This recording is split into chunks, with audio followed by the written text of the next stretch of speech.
Hey y'all, welcome back to my channel, and if you're new, my name's Amanda. I am back on the floor, so you know what that means. This is another spooky video. So today is an urban legend day, and today is all about the black-eyed children.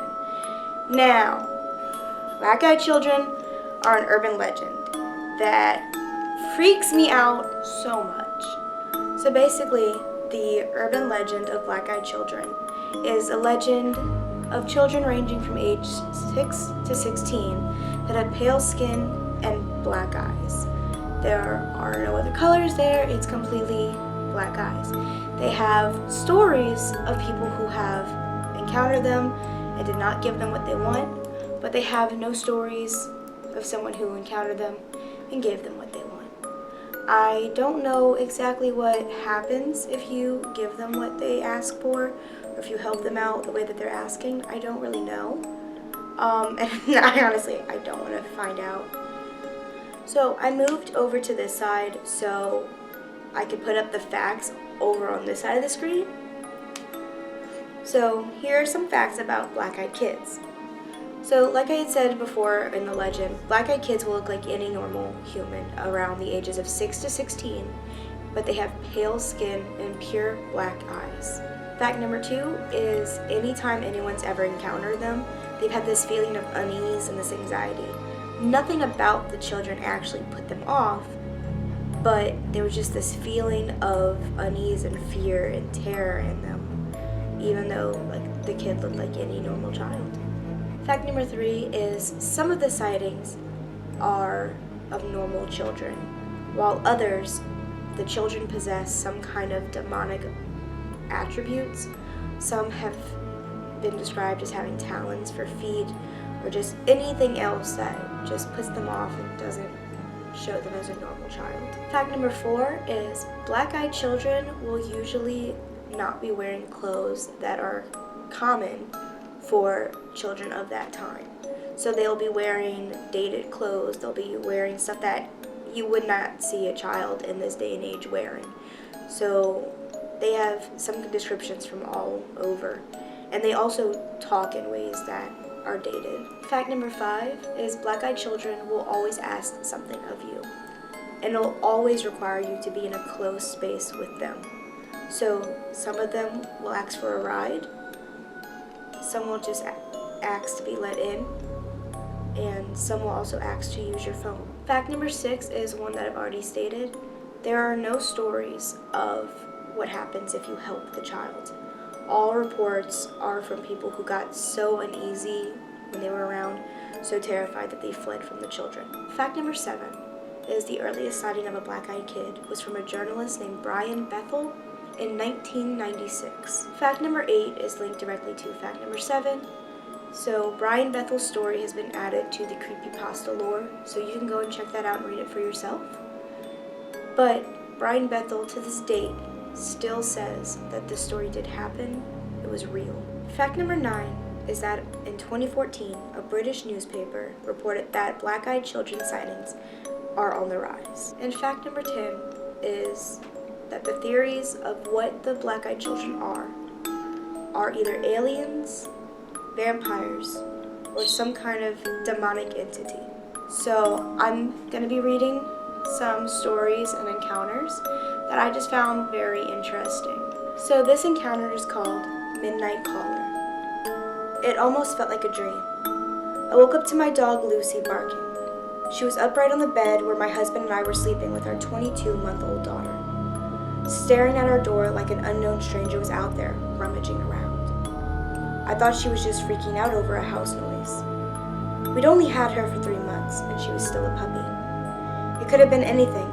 Our roommate, a creak from the house settling, the awnings moving outside in the breeze. I wasn't too concerned initially. I decided the best would be to open the door and show her nothing was there. It sounds a bit silly, but it's what we do with our daughter when she gets scared. And I figured it should work with the puppy too. I opened the door, and she raced to the front door. She stood there, snarling at the door. It was an angry, violent growl, one I had never heard her make before. I looked groggily at her and opened the baby gate blocking the doorway. planning to open the door and show her everything was okay. The second my hand reached for the deadbolt, Lucy went wild. She started barking and jumped toward me. And when I touched the metal, she suddenly changed her temper. She whimpered, almost like she was afraid, and backing down. As her mannerism changed, so did mine. I wasn't calm anymore. My heart was racing and sinking at the same time. I had been flooded with a mixture of fear and dread. I looked through the peephole. I can't explain why I looked, but I did. Outside were two kids. One was just a smidgen shorter than me and didn't look much younger. I'm 21 and she looked to be 16 or 17.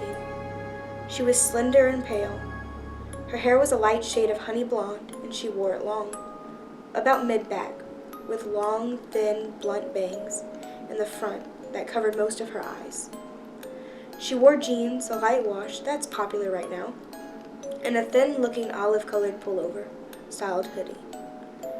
She held the hand of a small girl, who looked to be around 3 or 4, in the same style jeans and a button-down ivory cardigan.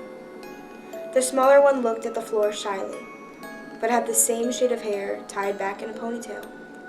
She held a stuffed toy under her free arm, and it was identical to one my daughter has, as was their style of dress.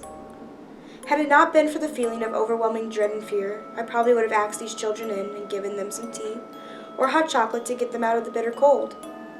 Something about them seemed off. At this point, I hadn't made any noise. I hadn't shushed the dog or grumbled. Nothing. I hadn't turned on any lights. These kids had no indicators I was at the door. The older one spoke. She had a voice that was mature, confident, strong, and accentless. She held her head tilted downward, and I couldn't see her eyes. She said, "We have to use your phone." I stood frozen in fear. How did she know I was there? She raised her head to face me directly, and that was when I saw her eyes. There was a reason I couldn't see them through her bangs before. They were black, or midnight blue, or dark, dark purple. They were otherworldly. She said, "Our mother is worried." As someone who has always been interested in creepy stories, I knew what she was the second she looked at me through the door. I have never been one to believe in these things. As a staunch atheist and skeptic when it comes to the paranormal, I had written off many a ghost story from friends and family eager to tell their tale. I didn't believe it. Still, I couldn't rationalize my way out of this. I was standing with nothing but a thin wooden door between me and a black-eyed kid. There was no questioning what was right in front of me. I did not answer her. Slowly and silently, I backed away from the door, Lucy still cowering at my ankles. She kept talking. "Just let us in to use your phone." I took another step back, and with that step, the tone changed. At first, she seemed polite. When I took that second step back, she became commanding, almost hostile. "We're not going to hurt you. If we wanted to do that, we would have broken in. I'll ask again. May we come in and use your phone?" Lucy snarled at the door, and I inched backward. There was something inside me seemed to be slowly pulling me back toward the door. It wasn't a physical pulling, so much as a subconscious need to go back and let them in. I got to my room, covered the window, locked the door, and sat there in the dim light of the night light. I heard her call me back to the door once more, and then quiet. I didn't go back to sleep that night, and I haven't slept right since. I know from reading about them that black-eyed kids can't just come in without permission. I know they haven't hurt anyone, but I still fear I'll be the exception. When I told my husband, he said it was just a dream. He keeps telling me to forget it, but this lingering feeling of sadness, this dread when the house is silent at night, this fear of a knock at the door, this tells me otherwise. So that story is so creepy. And that's something that's very common, that every story about a black-eyed kid, every story, they talk about how they had this need to go back and let them in, go back and open the door, go back and give them what they want. Even though it wasn't a physical urge out of anything like that, it was something that was just mentally or spiritually or emotionally, they were pulling them back. So, that's so creepy. So I'm going to read another encounter. It's called "You Must Let Me In." On March 17th, 2008, I had my one and only encounter with a black-eyed kid. Before my experience, I had never heard of anything having to do with the black-eyed kids. I was 12. I was sitting outside of a hairdresser in an old Chevy pickup, waiting for my mom to get her hair cut. About 15 minutes had passed, and I saw some kid walking back and forth along the sidewalk in front of my parked car. At first, I thought I recognized him as one of my friends from school, so I banged on the front windshield until he looked my way. It was not anyone I knew. At this point, I was not scared at all. Not yet. The boy walked over to the side of my car, and I just stared.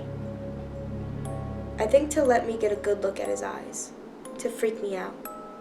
Let me tell you, if you have never seen a black-eyed kid, you have no idea what to imagine. Pupils black as the night sky. The boy whispers, "You must let me in." And then I locked the doors and ducked down into the space below the seats. 5 minutes later, he was gone. When my mother got into the car, she told me a boy with black eyes had come into the hairdresser and had insisted for my mother to give him the keys to the car. She refused. Thank God she did. Oh, that gives me so many chills because the idea of not only was the kid trying to get in, but then also went to the hairdressers and found the kid's mom and didn't even how did they know who to go to? These stories always give me the creeps. It's so eerie all the time. I'm gonna read one more encounter. And this one is every story I've read about them is from someone who already knew about them. Last night was like any other night. I was switching between listening to music and watching YouTube videos with one headphone in so I can hear my infant daughter if she cries. That way my wife can get a full night's sleep. She works at 4 a.m. at the hospital every day. When I decided to go lay down in the spare bed in the baby's room, just as I dozed off, I heard a thumping coming from the front porch. Startled at first, I opened my eyes wide and scanned the room. Realizing it was most likely my cat scratching himself on the front porch, I dozed off. Then again, the thumping. Damn cat. I got out of bed to run him off the porch, only to see he wasn't there anymore. Now that I was up again, I wasn't the least bit tired. I figured I'll just get some tea and check Facebook while I'm up. Maybe finish the web series I was watching on YouTube. A few minutes into the video, I felt the sudden urge to look up at the kitchen window. They were there. The tops of two short-statured people's heads, cresting the stairs just above my window frame. The people were just short enough to not see in the window, but I could see out. I heard no footsteps on my porch as my stomach turned, but the knock. The knock was a steady, hollow thump. The very same thump I had just blamed on my cat. Deciding it was best not to answer, I shut my laptop and crept by the door back to the baby's room. I assumed it was some of the people from the low-income housing across the road from me that were high or hiding from the cops, or maybe looking for my cousin who stays with me often and has many friends over there. The last thing I needed was to try to explain to two stoners that I was trying to sleep even though it was 2 a.m. It wasn't until I got to my daughter's room that the creepiness set in. The thump had moved from the kitchen to the bedroom windows. Both windows. A room apart, thumping in perfect time. These stoners were going to wake up my daughter if I didn't run them off now. Pissed off, I went out to the kitchen, unlocked and opened the door, ready to run around to the side of the house and kick some little idiot's ass. It happened then. Standing there looking up at me were two 10 or 11-year-old boys. The feeling of dread and the smell of mold almost made me vomit. The smaller of the two then spoke. "May we use your telegraph?" Huh? I just stared blankly at these boys, horrified of what I then realized. Their eyes were pitch black. He asked again to use my telegraph. There wasn't a sound to be heard. No crickets chirping, no dogs barking, no cars driving by, nothing. I tried to play it cool and ignore the fact that he didn't say telephone or phone or cell, anything that would have made sense of the situation, and calmly replied, "I don't have service at my house, sorry." The expressions on their faces turned to rage as I finished my sentence. Swiftly, I shut the door and locked it as quickly as I could, then stumbled back to protect my daughter. I picked her up from her crib and held her close. The fact that she didn't wake up freaked me out the most, but I managed to gather my senses enough to make sure she was still breathing and warm. Everything seemed okay with her. The thumping on the windows was back. I dropped to the floor as close to the wall as I could and held my little girl in my arms and wept like a child. I felt helpless and afraid. I lied there for what felt like hours and hours, cried and shaken until I heard it. My wife's alarm clock. The thumping stopped the instant the alarm went off, and I crept into the master bedroom with the baby. "What's wrong with you?" my wife asked. "I just had a bad dream," is all I could mutter out. "Okay, well, give me the baby so I can feed her before work." I handed my wife the baby, and she fed her like any normal day. I turned on every light in the house and made coffee for her. For some reason, just having her awake calmed my nerves enough to pretend like nothing happened. I walked her out to the car nervously with the baby in my arms. I asked her not to leave until I walked back into the house. She was put off by the request, but did so to humor me. Once I was safely in the house, I locked the door again. And in the house, I sat horrified until she got home. I insisted we go to the next town over and stay the weekend at my brother's house. And here I sit, horrified while she sleeps in the guest room with my daughter, wondering why they stopped when the alarm went off. I think I know the answer. I was aware of black-eyed kids. She wasn't. Every story I've read about them is from someone who already knew about them. Maybe, just maybe, knowledge of them existing is the only reason they visit. I'm afraid and I'm sorry. Oh, that one freaks me out because obviously I know about them. And if you're watching this, you know about them too. So, I mean, I was joking around in my last Urban Legends video with my friend Joe about how like some kids already freak me out. And it is true that they have some children that they give you this unsettling feeling. And it usually is whenever they are just alone. They don't have an adult with them. And there's that, obviously, that curiosity of why is a child alone? And then you just get this unsettling feeling. So that freaks me out so much. Ooh. These urban legends, there's so much behind them that can't even be explained. The origins, no one knows. They have so many things that are just unknown, but they are just out there. And personally, I do believe that these entities, these black-eyed children, are out there and they exist. I never have encountered them, and I really don't want to, but as always, just be on the lookout. And if a child is at your door or is anywhere in your vicinity, and at first they won't look up at you, and you start to feel uneasy, and the first thing they ask is to use your phone, walk away. Play it safe. So I'll see you in the next one for the next urban legend video. If you want me to talk about a specific urban legend, then put it down in the comments. I'm always up for some kind of suggestion. All of these are just ones that have been personally really interesting to me, but I really love learning about urban legends and finding out so much about them. And who knows, maybe one day I'll even go on the search for some. That can't end well. So, I'll see you in the next one, which will be about the next step for you to know about the abilities that I have. Bye. Hey y'all, I hope you enjoyed that video. Like, comment, subscribe, and hit the notification bell so you can see the next time I have another scary upload.